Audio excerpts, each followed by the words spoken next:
Une cinquantaine de personnes ont manifesté en faveur d'un financement solide de la lutte contre le changement climatique lors de l'entrée des participants à la COP29 ce matin en Azerbaïdjan. Les manifestants ont demandé que les pays riches, qui sont responsables de la plupart des émissions de gaz à effet de serre, paient leur juste part dans les négociations sur le financement du climat. Ce sont les pays du Sud qui paient pour les inondations.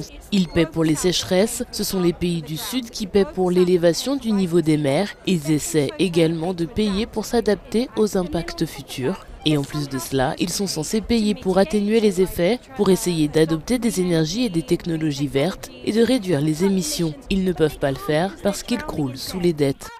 Teresa Anderson, d'Action Aid International, a également déclaré que le fait de soutenir les pays du Sud avec davantage de prêts et de dettes n'était pas une solution.